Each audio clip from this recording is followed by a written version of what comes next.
السلام علیکم۔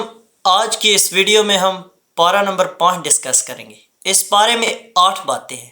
نمبر 1 خانہ داری کی تدابیر، نمبر 2 عدل اور احسان، نمبر 3 جہاد کی ترغیب، نمبر 4 منافقین کی مزاحمت، نمبر 5 قتل کی سزائیں، نمبر 6 ہجرت اور صلاۃ خوف، نمبر 7 ایک قصہ، نمبر 8 سیدھے راستے پر چلنے کی ترغیب۔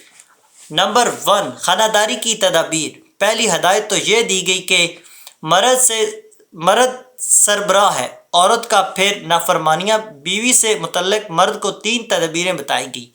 ایک یہ کہ اس کو وعظ و نصیحت کرے، نہ مانے تو بستر الگ کر دے، اگر پھر بھی نہ مانے تو انتہائی اقدام کے طور پر حد میں رہتے ہوئے اس کی پٹائی بھی کر سکتا ہے۔ نمبر 2 عدل و احسان۔ عدل و احسان کا حکم دیا گیا تاکہ اجتماعی زندگی بھی درست ہو جائے۔ نمبر 3 جہاد کی ترغیب۔ جہاد کی ترغیب دی گئی کہ موت سے نہ ڈرو، وہ تو گھر بیٹھے بھی آ سکتی ہے۔ نہ جہاد میں نکلنا موت کو یقینی بنانا ہے، نہ گھر میں رہنا زندگی کے تحفظ کی ضمانت ہے۔ نمبر 4 منافقین کی مزاحمت۔ منافقین کی مزاحمت کر کے مسلمانوں کو ان سے چکنا کیا گیا ہے کہ خبردار، یہ لوگ تمہیں بھی اپنی طرح کافر بنانا چاہتے ہیں۔ نمبر 5 قتل کی سزائیں۔ قتل کی سزائیں بیان کرتے ہوئے بڑا سخت لہجہ استعمال ہوا ہے کہ مسلمان کو جان بوجھ کر قتل کرنے والا ہمیشہ ہمیشہ جہنم میں چلا جائے گا۔ مراد اس سے جائز سمجھ کر قتل کرنے والا ہے۔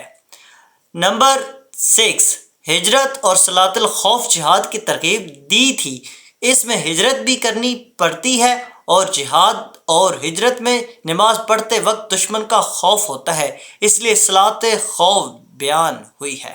نمبر 7 ایک قصہ۔ ایک شخص جو بظاہر مسلمان مگر در حقیقت منافق تھا، اس نے چوری کی اور الزام ایک یہودی پر لگا دیا۔ نبی علیہ السلام تک یہ واقعہ پہنچا۔ آپ صلی اللہ علیہ وسلم نے یہودی کے خلاف فیصلہ دینے ہی والے تھے کہ آیت نازل ہوئی اور اللہ تعالیٰ نے بتا دیا کہ چور وہ مسلمان نما منافق ہے، چنانچہ وہ چور مکہ بھاگا اور کھلا کافر بن گیا۔ نمبر 8 سیدھے راستے پر چلنے کی ترغیب۔ شیطان کی اطاعت سے بچو، وہ گمراہ کن ہے۔ ابو الانبیاء ابراہیم علیہ السلام کی اتباع کرو، عورتوں کے حقوق ادا کرو، منافقین کے لیے سخت عذاب ہے۔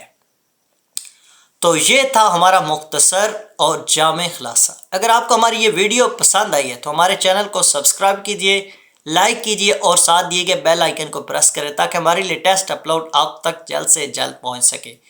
سبسکرائب۔